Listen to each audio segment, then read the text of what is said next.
सर्वधर्माणां जैनं जयतु शासनम, जैनं जयतु शासनम, जैनं जयतु शासनम। आप शेयर कर दीजिए भाई साहब इसको।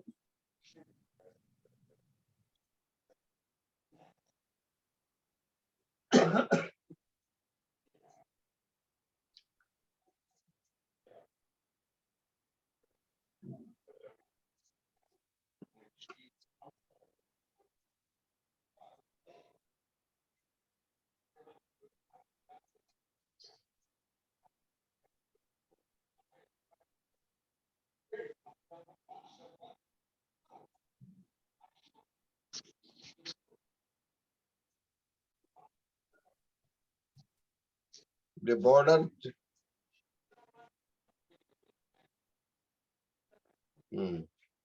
अब आप नहीं सही कर सकते हैं। कल यही था ना? ठीक है ना, वो तो हम लोकली भी कर लेंगे कोई।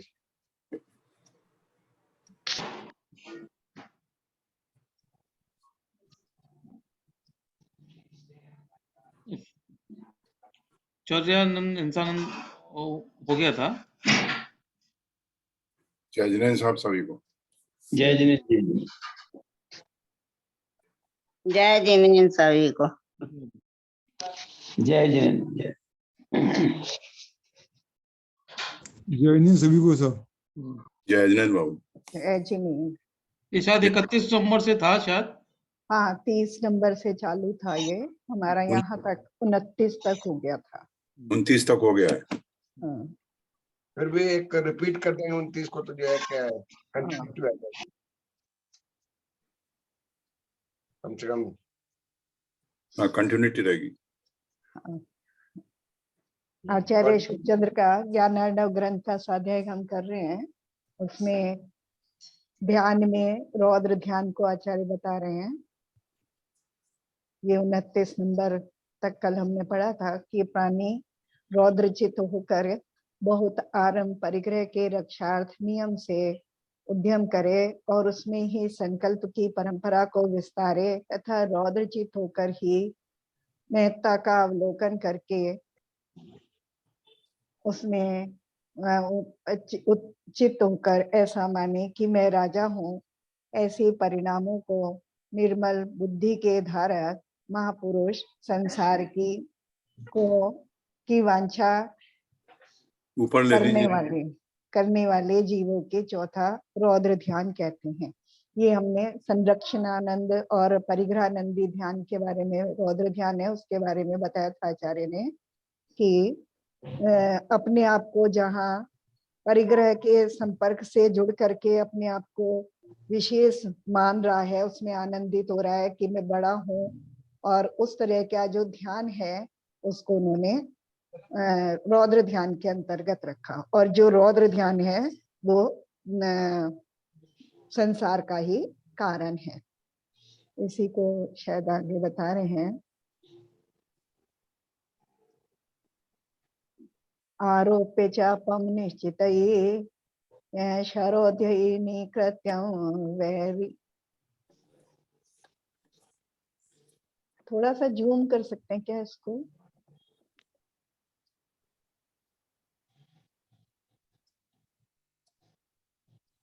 हाँ बस ठीक है। वैरी वज्र मुद्यताशयम् दग्ध्वा पुरग्राम वराकराणि प्राप्यस्य महेश्चर्य मनन्ये साध्यं या छिद्य ग्रहन्ति धरां मदीयां कन्यादि आनी च दिव्य नारीं ये शत्रवा संप्रति लुब्ध चित्तास्तेषां करिष्ये कुल कक्षदाहम् सकल भुवन पूज्यं वीरवर्गोपसेव्यं सजन धन समृद्धं रत्न रामाभिरामम् अमित विभव सारं विश्वभोगाधिपत्यं प्रबल रिपुकुलान्तं हन्त्य कृत्वा मयाप्तं वित्वा भुवम जन्तुकुलानि हत्वा प्राविश्य दुर्गायिषु दधि विलङ्घ्य तत्वा पदमूर्धि मदोद्धतानां मयाधिपत्यं कृतमुत्पादारं जलानल व्याल विष प्रयोगे विश्वास भेद पनधि प्रपंचई उत्साद्य निशेष परा पमराति चक्रम स्फुरत्ययम ये प्रबल प्रताप इत्यादि संरक्षण सन्निबद्धम सचिंतनम यत् क्रियते मनुष्य संरक्षणानंद भवम तदेतत् रौद्र प्रणीतम जगत एक नाथई। रौद्र ध्यान की बात कर रहे हैं। यहाँ संरक्षणानंद नाम दिया है आचार्य ने, और तत्वार्थ सूत्र में परिग्रहानंदी ध्यान कहा है इसको। तो परिग्रह को में आनंद मानना या परिग्रह के संरक्षण में आनंद मानना, उसी को बता रहे हैं। जगत के आदित्यनाथ सर्वज्ञ देव ने मनुष्यों के आगे लिखे विचारों को विषय संरक्षण के आनंद से उत्पन्न हुआ रौद्र ध्यान का है। जैसे मनुष्य विचारे कि मैं तीक्ष्ण बाणों के समूह से धनुष को आरोपण करके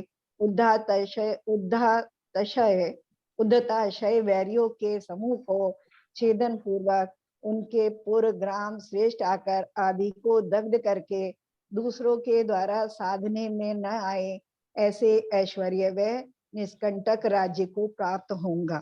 मतलब इस तरह के भाव करना कि मैं अपनी शक्ति और सामर्थ्य के बल से दूसरों को किसी को भी नष्ट करके उनके ऊपर निष्कंटक राज्य को कर लूंगा, या उनकी संपत्ति का मैं हरण कर लूंगा और ऐसे महान बन जाऊंगा। तथा जो वैरी इस समय मेरी पृथ्वी कन्या आदि रत्नों और सुंदर स्त्री को लुब्धचित हुए छीन कर लेते हैं, उनके कुल रूपी वन को मैं दग्ध करूंगा। अथवा कोई मेरी वस्तु को, किसी भी मेरी जो प्रिय वस्तुएं हैं या जो मेरी इष्ट वस्तुएं हैं, उनको लेने का अगर कोई भाव करता है या प्रयास करता है तो मैं उनको नष्ट कर दूंगा। तथा अहो देखो, जो समस्त भुवनों के जीवों के द्वारा पूजनीय सुबटों के समूह से सेवन योग्य स्वजन धनादिक से पूर्ण रत्न और स्त्रियों से सुंदर अमर्यादित विभव के सार ऐसे समस्त भोगों का स्वामित्व अपने शत्रुओं के समूह को नाश करके मैंने पाया है। या मैंने इन सबको जो मतलब मैंने इतना सब प्राप्त कर लिया है और शत्रुओं पे भी विजय प्राप्त कर लिए, इस तरह के जो भाव हैं, परिणाम हैं।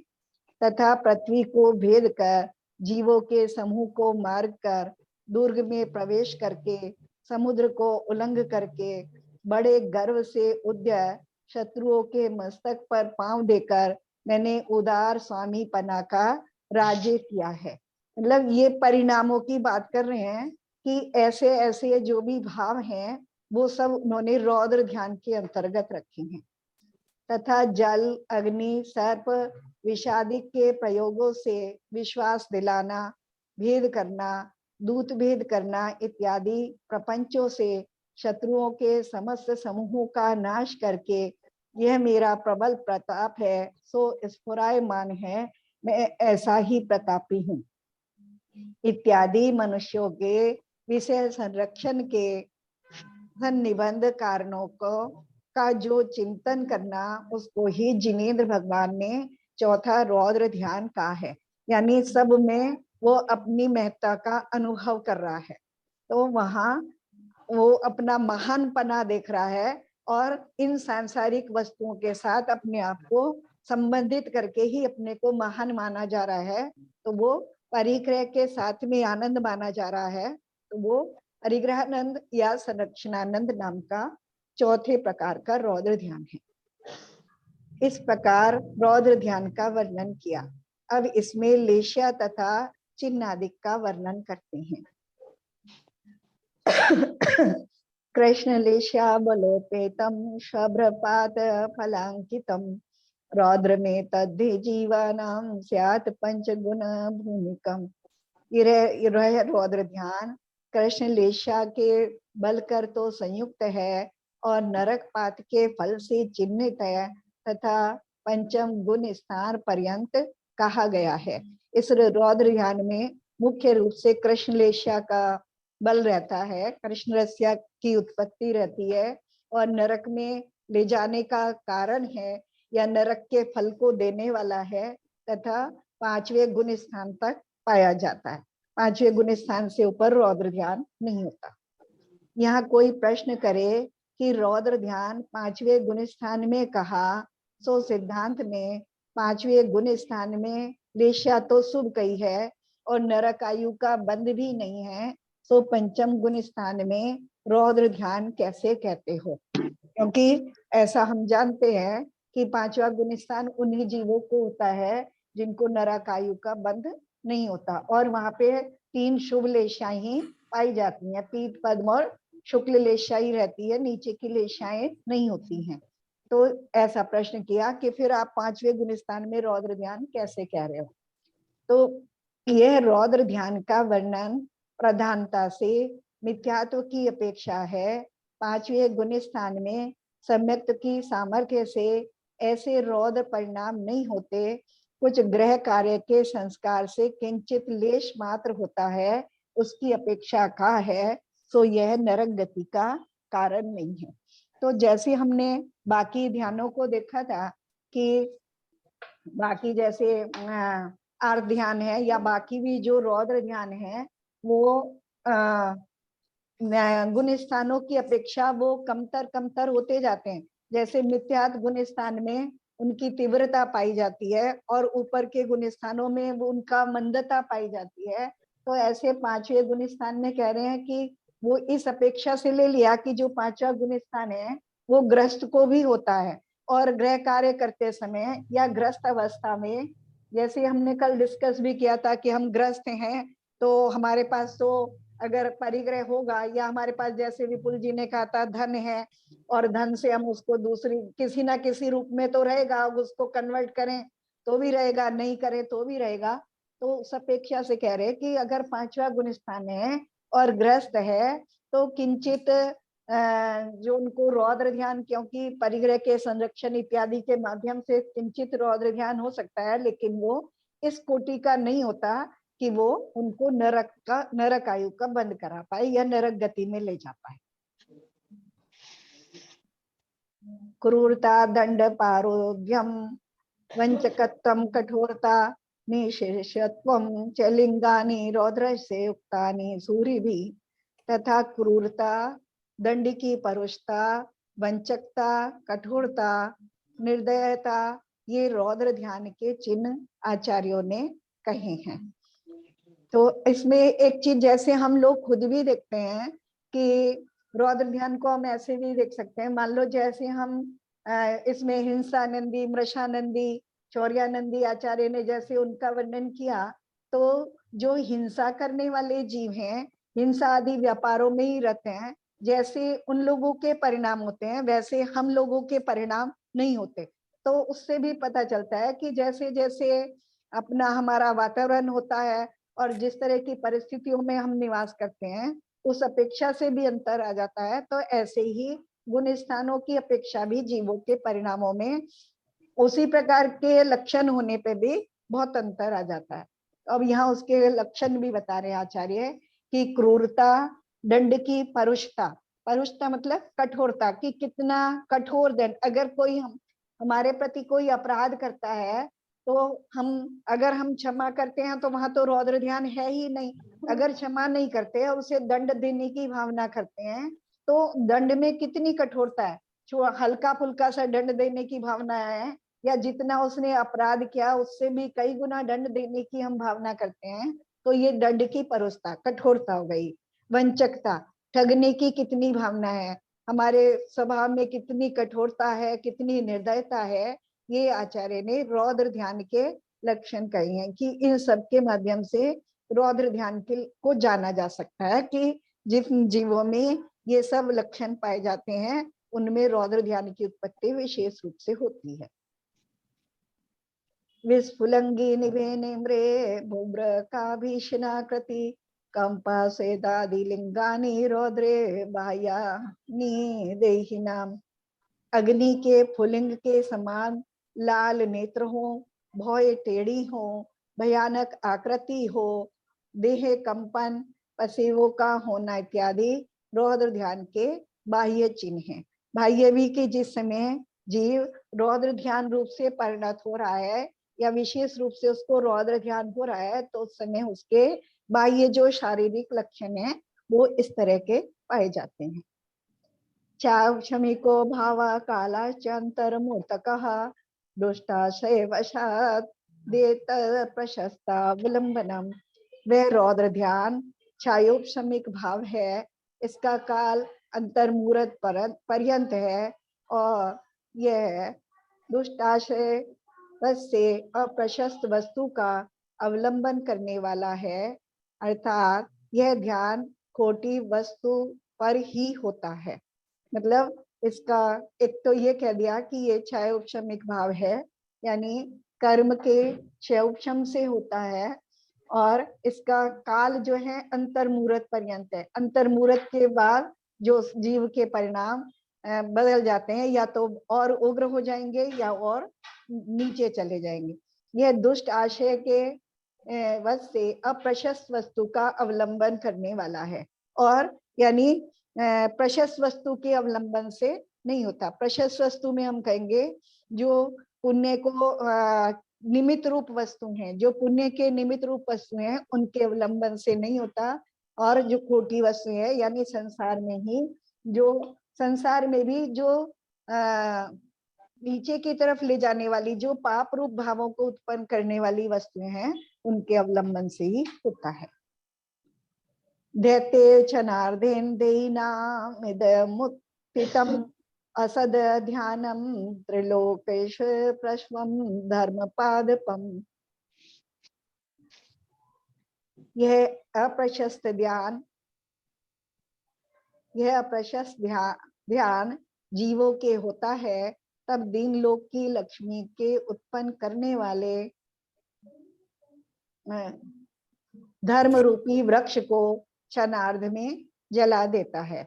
यानी जीवों के, जिन जीवों के होता है, जिन जीवों के इस रौद्र ध्यान की उत्पत्ति होती है, उस समय वो धर्म के मार्ग से गिर जाते हैं, यानी क्षण भर में ही धर्म के मार्ग से गिर करके नीचे आ जाते हैं। अगर कोई 5वें गुण स्थान में है और उसको विशेष रूप से लंबे समय तक, एक लंबे अंतर्मूर्त तक रौद्र ध्यान बना हुआ है, तो उसका गुण स्थान भी ऐसी स्थिति में गिर जाता है, यानी उसका धर्म उससे छूटने लगता है।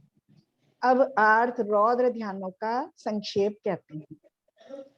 इति आर्थ रौद्रे ग्रहीणाम जष्टम ध्याने सुनिंद्य भवतः सतोपि परिग्रहारंभक कषाये दोषै कलंकितै अंतःकरणे विशंकम। इस प्रकार प्रश्न कर सकता हूँ क्या? हाँ बिल्कुल भाई साहब।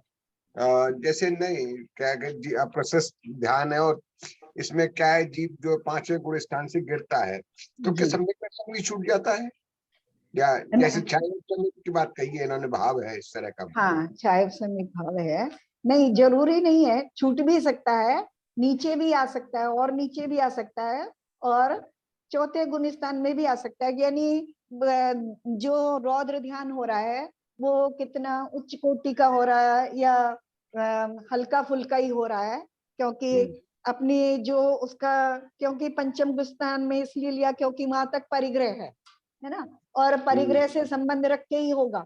जहाँ मुख्य रूप से परिग्रह से संबंधित होता है, वहां पे हिंसा आदि में तो आनंद नहीं होता, क्योंकि हिंसा तो वहां स्थूल हिंसा का भी और त्यागी हो गया है, वो हिंसा संबंधी इत्यादि नहीं होते हैं, ज्यादातर परिग्रह से संबंधित होते हैं, उसके संरक्षण से संबंधित होते हैं, या वहां दूसरे के परिग्रह को बढ़ता हुआ देखकर कभी कभी हो जाते हैं, क्योंकि अभी ग्रस्त अवस्था ही है। तो ऐसा होने पे बहुत नीचे गिरे ऐसा जरूरी नहीं है, अगर हिंसानंदी वगैरह होता है तो नीचे भी गिर जाता है। जी जी जी, ठीक है भाई। यदि उस टाइम में मेरा भी है, मैं बोलूं? हाँ बोलो। हाँ बोलो बोलो। हाँ, वो जैसे पहले पढ़ा था, जैसे क्रोध कषाय, बहुत तीव्र क्रोध कषाय करता है और उसमें मारपीट कोई करता है तो उस पे अनंतानुबंधी का कर्म बंधन लगता है। तो तो ये भी क्या रौद्र ध्यान में ही आ जाता है? हिंसा नंदी भी हो रहा है इसमें, रौद्र उसके भी जब बहुत क्रोध कषाय होता है तो उसकी आंखें वैसी हो जाती हैं, उसमें सब चीजें वो लक्षण मिलते हैं। तो ये हाँ क्या रौद्र ध्यान में भी आता है और क्रोध कषाय से अनंतानुबंधी का कर्म बंधन होता है, दोनों चीजें सेम है? हाँ, वो रौद्र ध्यान में भी अनंतानुबंधी वाले को तो हो ही सकता है, लेकिन अब देखो मान लो कोई चौथे गुण स्थान वाला है, चौथे गुण स्थान वाले के अनंतानुबंधी नहीं है ना, नहीं है ना, लेकिन अगर वो युद्ध आदि में संलग्न है ना, देखा है ना रामचंद्र जी ने युद्ध किया कि नहीं किया, हाँ है ना, छायिक सम्यक दृष्टि थे, हाँ लेकिन हाँ तो जिस समय युद्ध किया उस समय में क्योंकि अंतर्मुहूर्त के लिए ही होता है ना, उस जी समय अपने जीत की जहाँ भावना है वहां दूसरे को हाँ, मारने की भावना है कि नहीं है ना, वहां रौद्र ध्यान है कि नहीं है वहां रौद्र ध्यान है, लेकिन वहां अनंतानुबंधी नहीं होने पर भी उस तरह का रौद्र ध्यान नहीं है जो उनको नरक का बंद करा। अच्छा, क्योंकि वो चौथा गुण स्थान है, जैसे कोई हाँ, पहले और गुण चौथा स्थान गुण में स्थान है।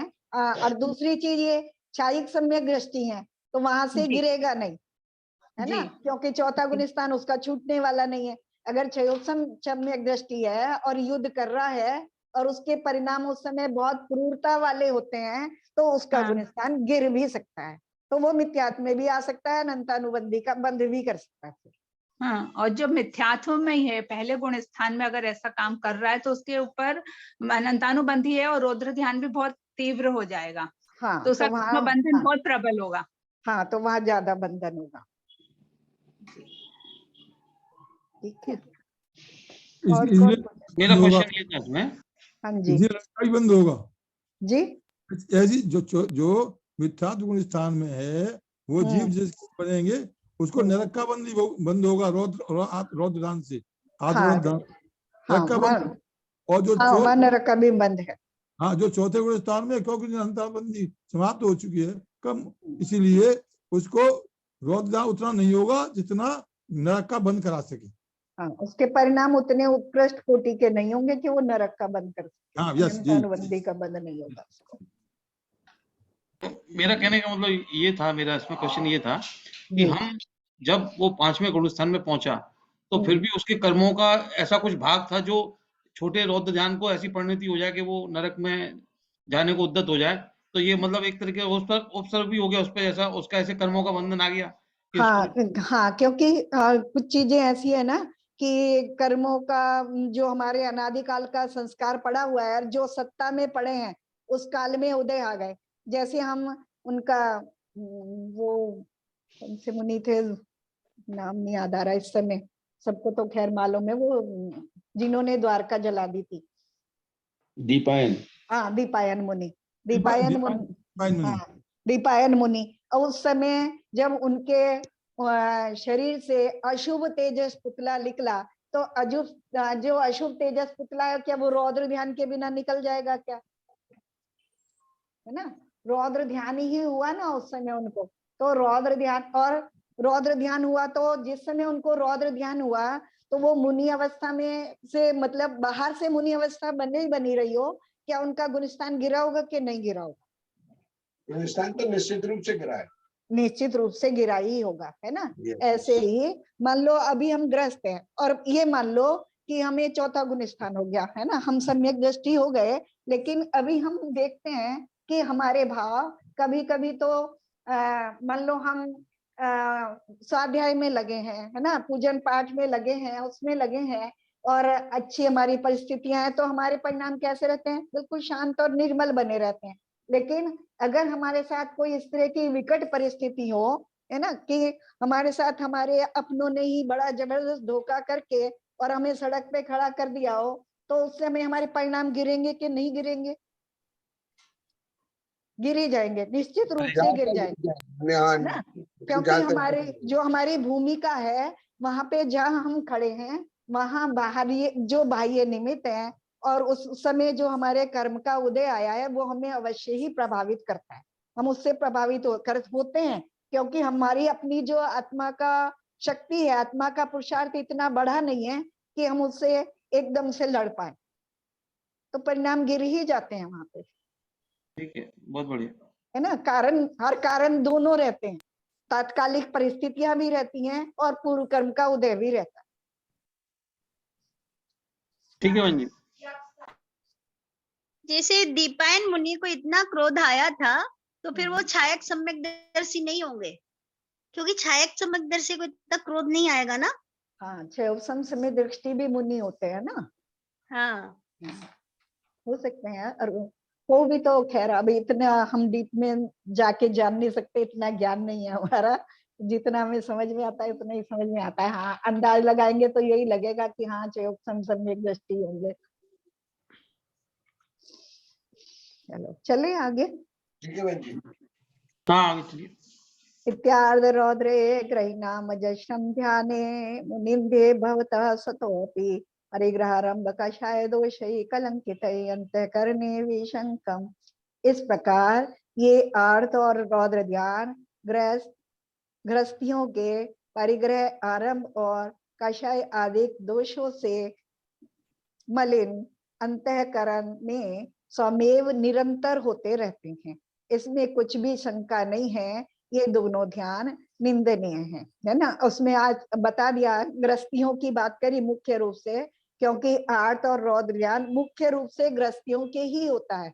ऊपर में किसी अपेक्षा से कहा है कि हो सकता है पूर्व, उसमें कारण क्या होगा, वही जो हमने समझा कि पूर्व तीव्र कर्म का उदय आ जाए और बाह्य परिस्थितियां भी ऐसी हो जाएं, तो इस तरह के विशेष कारण मिलने पे ऊपर के गुण स्थानों में हो जाता है। लेकिन जो ग्रस्त लोग हैं, क्योंकि उनको परिग्रह आरंभ और कषाय आदि निरंतर बने ही रहते हैं, तो उनके अंतःकरण में ये स्वमेव निरंतर उत्पन्न होते रहते हैं, इसमें कोई शंका नहीं है। और ये दोनों ध्यान निंदनीय है, क्योंकि मुख्य रूप से बहुत अधिक लंबे संसार बद्ध के कारण है। क्वचित क्वचिदमी भावः प्रवर्तन्ते मुनेरपि प्राक कर्म गौरव चित्रम पाय संसार कारणम। देखो वही बात बता दिया, ये भाव किसी किसी समय पूर्व कर्म के गौरव से मुनि के भी होते हैं। तो यह पूर्व कर्म के उदय की विचित्रता है, बाहुल्य से ये संसार के कारण है। मतलब मुनियों इत्यादि को अगर ये होते हैं, तो ऐसा पूर्व का कुछ इस तरह का कर्म का बंध है कि उन्हें अभी संसार में, भले वो मुनि पद पे चल पड़े, लेकिन अभी उनका संसार शीघ्र छूटने वाला नहीं है, ऐसा उन्होंने कुछ कर्म बंद कर रहा है, तो इस तरह के निमित्त बन जाते हैं और उनको ये ऐसे रात और रौद्र ध्यान की उत्पत्ति हो जाती है। समेव प्रजायन्ते बिना यत्नेन देहिनाम अनादि दृढ़ संस्कार दुर्ध्यानानि प्रतिक्षणम। ये दुर्ध्यान सो जीवों के अनादिकाल के संस्कार से बिना ही यत्न के स्वमेव निरंतर उत्पन्न होते रहते हैं। कर्म का उदय प्रबल है। इति विगत कलंकई वर्णित चित्र रूप दूरित विपिन बीजम निंद्य दुर्ध्यान युग्मम कटुकतर फलाडयम सम्यगालोच्यधीर स्यज सपदि यदि तम मोक्ष मार्गे प्रवर्तः। आचार्य उपदेश करते हैं कि हे धीर पुरुष, जो तू मोक्ष मार्ग में प्रवर्ता है, तो उपयुक्त प्रकार अनेक रूप निंदनीय दुर्ध्यान का युग रूप कलंक जिनका दूर हो गया, ऐसे महापुरुषों ने वर्णन किया है, उसको भले प्रकार विचार कर शीघ्र ही छोड़। है ना, योग में यानी जो दोनों ध्यानों का बात कर रहे हैं, जो दोनों ध्यानों की बात कर रहे हैं कि ऐसे जो दुर्ध्यान है दोनों, उनको दूर करने का प्रयास कर, क्योंकि यह दुर्ध्यान योग्म सो पाप रूपी वन का बीज है। जितने पाप हैं वे इनसे ही उपजे हैं, अतिशय कठिन फल संयुक्त हैं, तीव्र दुखी इसका फल है। इस प्रकार आर्त रौद्र दोनों ध्यान का वर्णन किया। यहाँ तात्पर्य यह है कि इन दोनों अप्रशस्त ध्यानों को त्यागने से प्रशस्त ध्यान, धर्म ध्यान, शुक्ल ध्यान की उत्पत्ति होती है, प्रवृत्ति होती है। देखो इसमें एक क्या है कि एक जब हम ध्यान में लेंगे, एक तो थोड़ा हम होते हैं। स्क्रॉल बैक कर लेंगे इसको पीछे। हाँ, हाँ, कुछ कह रहे हैं भाई साहब आप? नहीं नहीं नहीं, उन्होंने शास्त्र को आगे बढ़ा दिया है, थोड़ा मैं कह रहा था पीछे कर ले। हाँ हाँ, नहीं वो गया, बस उसको थोड़ा सा समझ ले रहे हैं। यहाँ पे क्या है कि जब हम कोई कार्य कर रहे हैं, है ना, तो वहां उससे पहले उससे संबंधित भावों की उत्पत्ति हो जाती है ना। और कभी कभी हम कार्य नहीं करते लेकिन अंदर में भाव चलते रहते हैं। अगर हम अपने अंदर झांक करके देखें, अभी हम जिस तरह का हम लोगों का आचरण है, ऊपर से उत्तम और शुभ ही दिखाई देता है, लेकिन ऐसा नहीं है कि हमारे अंदर किसी के प्रति द्वेष के भाव नहीं आते होंगे, अंदर में चलते होंगे, लेकिन बाहर में हम दिखाते नहीं है क्योंकि हमें लगता है ये हमारे योग्य नहीं है, लेकिन वो अपने आप उत्पन्न होते रहते हैं अंदर। और द्वेष के भाव होना, ईर्ष्या के भाव होना, और किसी से अगर वो हो रहा है तो उनके प्रति कि ये अच्छा नहीं है, इनके साथ ऐसा हो, हमारे साथ ऐसा किया, इस तरह के जो भाव होते हैं, यानी वो जो भाव अंदर में चलते रहते हैं, वो सब ध्यान के अंतर्गत आ जाते हैं। अगर हमें ये आभास हो थोड़ा सा कि जिस समय हमें इस तरह के ज्ञान चल रहे हो, किसी के प्रति हमारा बुरे भाव चल रहे हो, तो हमें अगर इस बात का विशेष ध्यान हो कि हम भले हम सोचेंगे क्या कि हम किसी का बुरा कर तो नहीं रहे हैं, लेकिन हमें भाव चल रहे हैं, तो वो हमारे लिए तो बंद कर ही रहे हैं ना, दूसरे का बुरा हो या ना हो। तो उन भावों को अगर हम तुरंत ये समझें कि ये मेरे लिए दुख के कारण है, इस तरह के जो भाव मेरे अंदर चल रहे हैं, इससे मेरा ही हानि होने वाली है, क्योंकि ये आर्त रौद्र ध्यान के अंतर्गत आते हैं। या अपने आप को रौद्र ध्यान में जैसे हमने देखा कि अपने आप को निरंतर ऊंचा ऊंचा दिखाने की भावना हो रही है कि मैं कैसे दूसरों का भी छीन लूं या दूसरों से अपने आप को बड़ा दिखा पाऊं, किस तरह से ऐसा दिखा पाऊं, इस तरह के जो अंदर में मेरे भाव चल रहे हैं वो तीव्र दुख के कारण हैं। तो उनको ऐसा समझ करके तुरंत हमें दिशा देनी चाहिए कि इस तरह के भाव मेरे ना हो, और उनको मैं किस तरह से अपने जो परिणाम है वो दूसरी दिशा में लगाऊं। तो ये बस ज्यादा समझने वाली बात है, क्योंकि करते तो नहीं है, लेकिन ऐसे भाव पूर्व कर्म के संस्कार से या अनादि काल से जो हमारे अंदर में संस्कार पड़े हुए हैं, उन कर्मों के निमित्त से वो अंदर में चलते रहते हैं, और नया नया बंध अंदर में चलते चलते ही नया नया बंद करते रहते हैं। तो उनको पहचान करके उन्हें दिशा देने का अगर हम प्रयास करेंगे तो फिर हमारा धर्म ध्यान का प्रवृत्ति हो पाएगी, क्योंकि उनको दिशा कैसे दे पाएंगे, धर्म ध्यान के माध्यम से ही उनको दिशा दे पाएंगे। तो अब यहाँ अब धर्म ध्यान की बात करेंगे। अच्छा, पहले एक और चीज है बहन जी, जिसमें जो जितने पाप है वो इनसे ही उपजे हैं। हाँ, क्या ये पाप उपजने का मूल स्रोत यही भाव है मेरे? हाँ, अगर हमारे ऐसे भाव ही नहीं होंगे, क्योंकि पहले भाव होंगे तब क्रिया होगी, है ना। और जो क्रिया बिना भावों के हो जाती है वो तो इतना बद्ध भी नहीं करती है।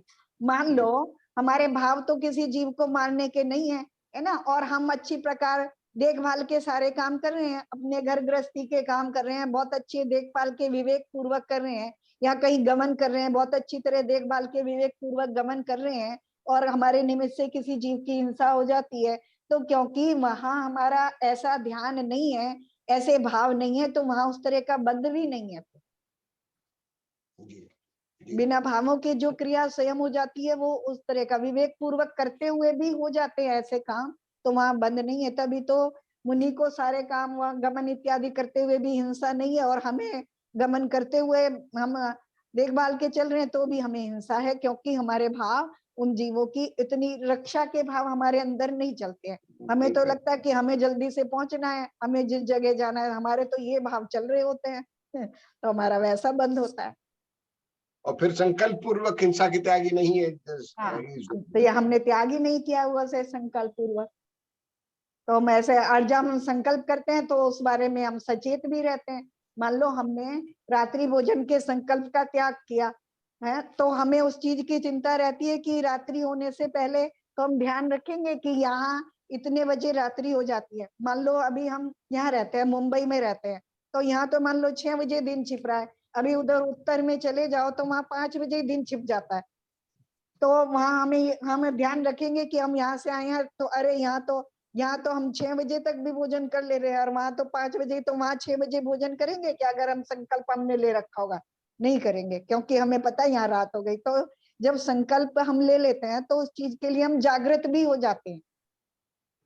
तो जागृत हो जाते हैं तो फिर उस तरह के हमारे भाव भी बनते हैं कि अपने संकल्प को अच्छी तरह निभाते रहें।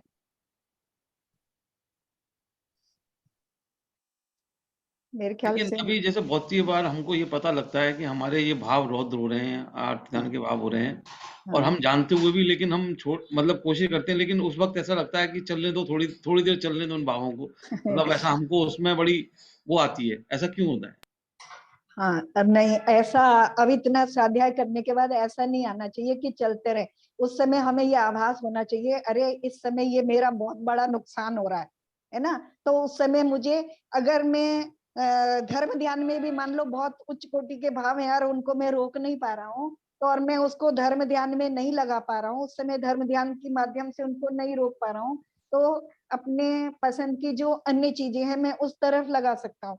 जैसे किसी को घूमना अच्छा लगता है तो वो उन भावों को घूमने में, शॉपिंग करने में, टीवी देखने में और दिशा में लगाएं, ताकि उतना तीव्र बंध ना हो।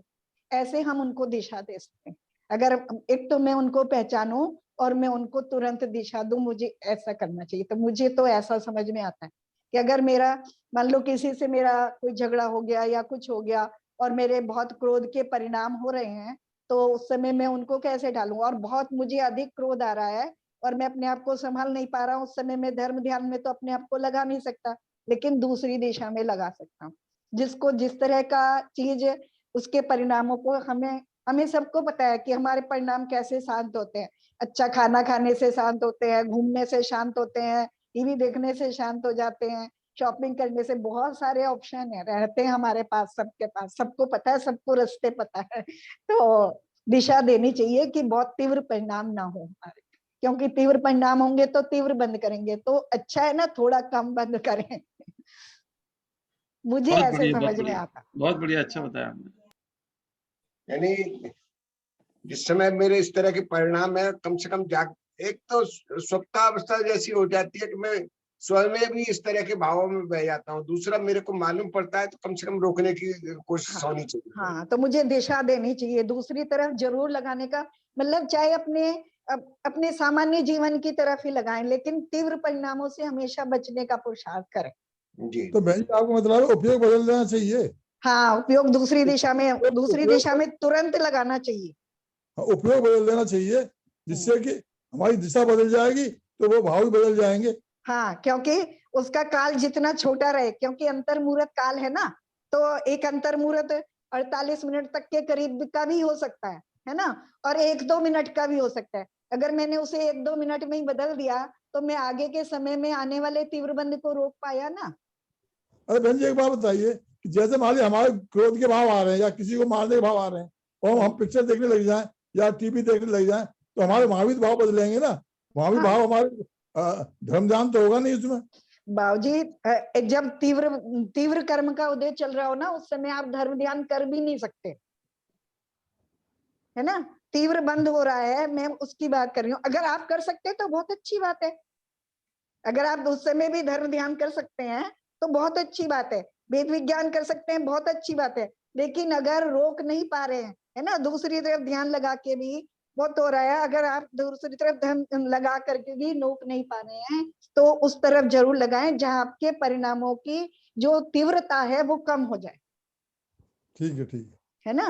दूसरा, आप मान लो आपको गाने सुनने का शौक है ना, सीधी सी बात है, आपको गाने अच्छे लगते हैं और आपको बहुत क्रोध आ रहा है, इतना क्रोध आ रहा है कि मैं जिसके ऊपर आ रहा है मैं उसे मार ही डालूं किसी तरह, इतना क्रोध आ रहा है, तो आप क्या उन भावों को बनाए रखना चाहेंगे क्या? नहीं, कभी नहीं, है ना। तो क्या करेंगे फिर? और उस समय में आपको जाप तो लगाने से रहे, आप पूजा तो करने से रहे, आप स्वाध्याय करने से रहे, उस समय में गाना सुनने लग जाए, गाना सुनने लग जाओ। मेरे हिसाब से मुझे ये समझ में आता है कि जहाँ तीव्र बंद हो रहा है मन भी हो तो अच्छा है, कम से कम। बाबूजी ने खुद ही बोला ना, उपयोग चेंज कर लो उसका, उपयोग चेंज कर लो। हाँ, तो स्थान परिवर्तन भी हो सकता है, मैं दूसरी तरफ स्थान परिवर्तन का भी फर्क है, बहुत फर्क स्थान है। परिवर्तन तो बहुत जरूरी है, यदि आपके आमने सामने हो तो वहां से इमीडिएटली हट जाना ज्यादा उचित है। हाँ, बिल्कुल अच्छा है वहां पे। और कभी कभी मौन रहना भी अच्छा होता है और कभी कभी मौन बढ़ा भी देता है। मौन दोनों काम करता है।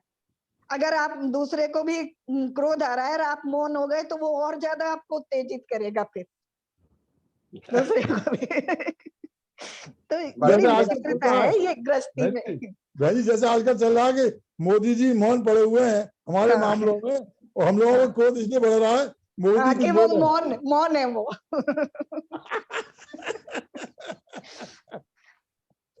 हाँ, कि इतना बोलने वाला आदमी हमारे लिए बोल ही नहीं रहा है। हाँ, इसलिए और क्रोध आ रहा है। और क्रोध, सही बात है। तो इस तरह से तो मतलब अपना अपना सबके अपने अपने तरीके हैं। ये नहीं है कि जो मेरे लिए लागू होता है वो आपके लिए भी लागू होगा। अगर धर्म ध्यान में कोई आ जाता है तो वो तो सबके लिए लागू होता है कि अगर धर्म ध्यान में वो आ सकता है उस समय, है ना। कहते हैं, कई बार बताते हैं ना, बहुत सारे उपाय, 10 तक गिनती गिन लो, पानी पी लो, और क्या कहते हैं, नमोकार मंत्र पढ़ लो। हम ऐसे उपाय बताते हैं ना, तो ऐसे। और अभी कुछ भी नहीं हो रहा है, किसी से क्रोध इत्यादि नहीं हो रहा है, लेकिन अपने भाव किसी पूर्व घटना को सोच करके, पहले समय की घटना को सोच करके, क्योंकि हम पहले पहले की चीजों को याद करके भी उस तरह के भाव करते रहते हैं ना। हमारे ऐसे आर्थ और ध्यान पहले की बातों को याद करके भी होते रहते हैं जो हमारे सामने है भी नहीं, और जो वो घटनाएं अब उनका कुछ प्रयोजन भूत भी नहीं है, उनका कुछ होने वाला भी नहीं है, उनको याद करके भी हम नए नए प्रकार के आर्थ रौद्र ध्यान करते रहते हैं। और अगर इस तरह के भाव हमारे चल रहे हैं, उनको तुरंत पहचाने और उनको तुरंत दिशा दें कि ये घटना अब घट गई, अब इसका कुछ होने वाला नहीं है, और इससे मैं और नवीन बंद कर रहा हूँ, तो मैं अपना मन उस समय दूसरी तरफ लगाऊं।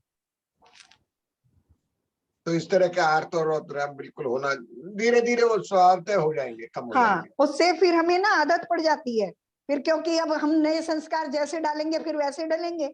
वो पहले के संस्कार डले हुए हैं, अब जब हम उसके ऊपर एक पुरानी स्लेट पे जो लिखा है उसे मिटा करके हम जो नया लिखेंगे, तो अब उस पे नया ही छपेगा ना। तो अब हम आत्मा में उन पुराने संस्कारों को हटा के नए संस्कार डालेंगे, तो वो आगे के लिए फिर नहीं पड़ेंगे। अब वो थोड़े हल्के होंगे, फिर वो उदय में आएंगे तो उनको और हल्का करने के लिए आसानी होगी फिर। लेकिन मेरी स्लेट तो इतनी खराब है, साफ करते करते भी साफ नहीं होते। सबकी ऐसी है भाई साहब, सब ऐसे ही है।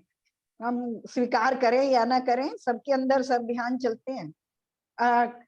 धर्म ध्यान और शुक्ल ध्यान हमारे अंदर चल रहा, तो हम ऐसी बात करें तो हम झूठी बोल रहे हैं फिर।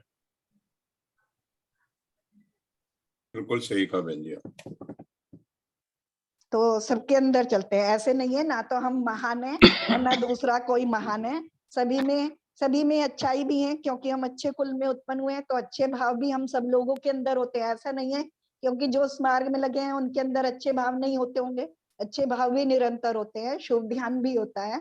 और इस तरह के भी, क्योंकि अनादिकाल से यहाँ अभी पंचम काल में उत्पन्न हुए, निकृष्ट काल में उत्पन्न हुए हैं, तो पहले के ऐसे संस्कार भी लेके आए हैं। निश्चित रूप से सबके अंदर ऐसे ध्यान भी होते हैं। इतना समर्थ है कि मुझे अपनी कमजोरी मालूम पड़ती रहती है। हाँ, अपनी फिर अब अगर हम सामर्थ्य हमारी हो गई है, तो अब हम अपनी कमजोरी को अपने आप ही मिटा सकते हैं, क्योंकि अपनी कमजोरी को मिटाने की सामर्थ्य हमारे अंदर ही है। मार्ग हमें समझ में आ ही गया है कि कैसे होगा, उपाय समझ में आ ही गया है कि कैसे करेंगे। नहीं, जैसे कोई व्यक्ति को बहुत ज्यादा उद्विग्न रहता है, बहुत ज्यादा क्रोध आता है, तो वो अपने उस पर जाते हैं, डॉक्टर के पास जाते हैं, तो डॉक्टर उनको बोलते हैं गिनती गिनो, या कुछ रबड़ की बोल देते हैं, बोलो इसको दबाओ, या कोई बोलते हैं कि आप इस तरीके, मतलब कुछ ना कुछ उनको एक सहारा देते हैं।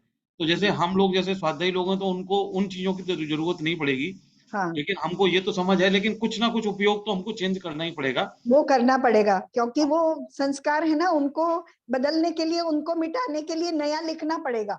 हाँ, तो हमको बहन जी जो डॉक्टर बताता है वहां भी तो उपयोगी तो बदल रहा है, वो भी उपयोगी बदल रहा है, और क्या कर रहा है। हाँ, उपयोग बदल रहा है, लेकिन वो उनके लिए है कि जो बहुत ही क्रोधी हैं, बहुत ही मतलब उनको एक बीमारी है, तो वो उनको बता रहा है। हम यहाँ तो स्वाध्यायी लोगों को तो ऐसी कोई बीमारी है नहीं है, लेकिन हाँ, ये भाव पे कंट्रोल करके उनको वेद विज्ञान उसी टाइम में करना पड़ेगा। देखो हम क्या कर रहे हैं, अरे ये तो हम तो उसमें जा रहे हैं, और दूसरा कोई उपयोग लगा सकते हैं तो उसमें लगाना चाहिए।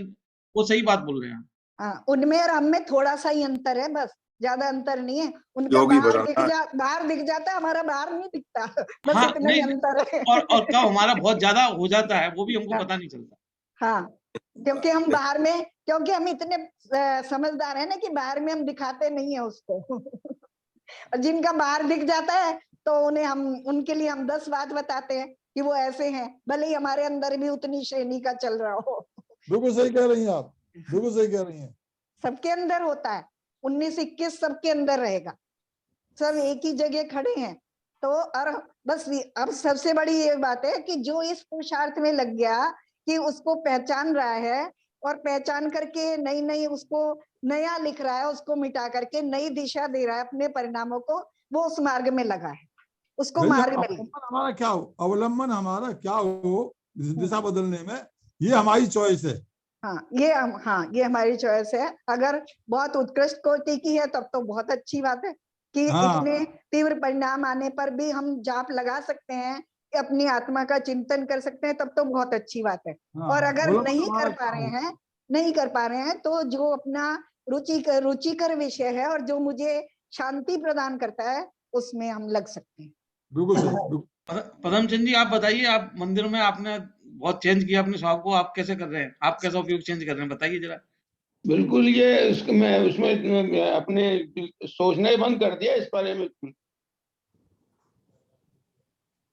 आपको अब सोच ही नहीं आता, मतलब इमीडिएटली आपका चेंज हो जाता है? सोच ही नहीं आता बिल्कुल। अच्छा अच्छा, उन्होंने एक बार में अच्छे से पुराना लिखा हुआ मिटा दिया है। अब वो उदय में नहीं आता है उनका। अपनी स्लेट अपनी स्लेट साफ कर दी है उन्होंने, स्लेट साफ कर ली है उन्होंने अपनी। और किसी का भी कोई एक्सपीरियंस हो तो बताएं। संसार में रहते हो जाए, ये बिल्कुल ही एक अद्भुत और आश्चर्यजनक चीज है। संसार में हम इतने बड़े हुए हैं और हमारी स्लेट साफ हो जाए, हम मान लें कि हमारी स्लेट साफ है, ये बहुत ही सौभाग्य, मत कह रहा हूँ, इससे ज्यादा कोई बढ़िया बात ही नहीं है। लेकिन घर पे तो हो रहा है बाबूजी। नहीं तो जैसे पदमचंद जी से जब मेरा प्रश्न है कि जैसे आप जो बोले जो चेंजेस है, तो आपने वहां से मतलब आपने अपना इन्वॉल्वमेंट कम करके ऐसा किया है या? नहीं, इन्वॉल्वमेंट तो उतना ही है जितना पहले था। इन्वॉल्वमेंट तो उतना ही है जितना पहले था, लेकिन वो ध्यान में नहीं आता। अच्छा, रिएक्शन जो होता है, इसलिए क्या होता है, घटनाओं में रिएक्शन बहुत इंपॉर्टेंट है। हम रिएक्शन टाइम कितना लेते हैं, अगर उन्हीं घटनाओं को थोड़ा डिले से रिएक्शन करें तो उनका प्रभाव बहुत कम हो जाता है, क्रोध का और रौद्र ध्यान का। बिल्कुल सही कहा उन्होंने। जब किसी बात पे आप रिएक्ट नहीं करेंगे, इन्वॉल्व भले ही रहेंगे, तो आपका अपने आप ही स्लेट साफ हो जाएगी। यस, धीरे धीरे होगा। हाँ, बस धीरे धीरे ही होगा, एकदम नहीं करो। हाँ, अभी ये तो बात बाहर की है ना। ये अभी हम ऐसे जनरली तो कम ही होता है। ऐसे तो क्षमा सागर महाराज ने कहा भी है कि जो बाह्य चीजें हैं उनके साथ ज्यादा से ज्यादा एडजस्टमेंट करें, और सबसे पहली बात है कि प्रतिक्रिया ना करें, है ना। कोशिश करें हम प्रतिक्रिया ना करें, और प्रतिक्रिया करें भी तो रचनात्मक करें, है ना। अगर प्रतिक्रिया करनी ही है, रचनात्मक करें। ये तो बाहर की बात हो रही है, लेकिन मैं यहाँ बाहर की बात ही नहीं कर रही हूँ, मैं तो अंदर की बात कर रही हूँ। जहाँ वो अकेले में बैठे बैठे भी, बाहर की परिस्थितियों के ना होने पर भी हमारे परिणाम पूर्व बातों को स्मरण करके इस तरह के चल रहे हैं, उनको भी हम पहचान करके जो अपने म्यूट हो गई बहन जी, आप म्यूट हो गई हैं। म्यूट हो गई। बहन जी, आप अनम्यूट करो अपने आप को। आप म्यूट हो गई हैं बहन जी। बहन जी, आपकी आवाज नहीं आ रही है, अनम्यूट करिए। हाँ, आप बताइए। म्यूट हो गया था मेरा शायद। पहले म्यूट हो गया। अभी आवाज आ रही है? आ रही है आवाज। मुझे आप लोगों की आवाज नहीं आ रही। आवाज आ रही है हमारी? हाँ, अभी आई आपकी आवाज। अब तो आएगी, क्योंकि अब म्यूट आप नहीं है। अब तो म्यूट आप आई नहीं, तो आएगी आवाज, सबकी आएगी। आवाज म्यूट हो नहीं, पहले हमारी आवाज इनको नहीं आ रही थी, ये कह रही है। हाँ, मुझे आपकी आवाज नहीं आ रही थी, अभी आ रही है। अच्छा, देखो उपयोग चेंज हो गया 1 मिनट में। सही कह रहे भाई साहब। मैं ये कह रही थी, मैंने कहा अभी हम जो बाहर, अभी तो हम बाहर वाली बात पे आ गए थे, लेकिन अब बाहर से भी अगर अंदर में जो हमारे चल रहा होता है, अंदर में जो परिणाम चल रहे हैं, बाहर की परिस्थितियां न होने पर भी पूर्व परिस्थितियों को देखकर या आगे के भविष्य के विषय में कल्पना करके, अपने परिवार संबंधी कल्पना करके, उस तरह के जो विकल्प चल रहे होते हैं, अगर हम उनको दिशा देना प्रारंभ कर देंगे तो अंदर से जब चीजें अच्छी होने लगेंगी तो बाहर में फिर अपने आप अच्छी हो जाएंगी। ये बहुत आपने बहुत बड़ी बात बोली है। और जनरली जो ओल्ड लोग हैं, मैंने देखा है, मैंने जैसे वो पुरानी बातों को कर करके वापस उस पर क्रोधित होते रहते हैं, उस पर करते रहते हैं। तो ये बहुत ही अच्छी बात है कि जो पुराने जो अपने जो बुरे अपने व्यवहार रहे हैं या कुछ ऐसी सोच रही है, और उस पर सोच के हम और अपने आर्त ध्यान को और रौद्र ध्यान को बढ़ाते रहते हैं। बहुत बढ़ाते रहते हैं, उन चीजों से फालतू में बढ़ाते रहते हैं। जो बाहर की घटनाएं हैं वो तो कभी कभार थोड़ी बहुत होती हैं, किसी समय होती हैं, लेकिन ये हर समय चलती रहती हैं। चलो समय तो हो गया, मीटिंग है, क्लोज कर लीजिए आप। हाँ, जिनमानी स्तुति कर। ललित जी। जी। नित्यतम नाश वेको ज्ञान के प्रकाश वेको अपर भास वेको भानु सी बखानी है। छहो द्रव्य जान वेको बंध विधि भान वेको स्वपर पिछान वेको परम प्रमानी है। अनुभव बताए वेको जीव के जताए वेको काहू न सताए वेको भव्य और आनी है। जहाँ तहाँ तार वेको पार के उतार वेको सुख विस्तार वेको यही जिन वाणी है। हे जिनवाणी भारती तो हे जबूदिन रैन, जो तेरी शरण गए सो पावे सुख चैन। या वाणी के ज्ञान से सूझे लोकालोक, सो वाणी मस्तक धरो सदा देते हैं धूप, सदा देते हैं धूप। जिनवाणी माता की जय। नमो कर्म।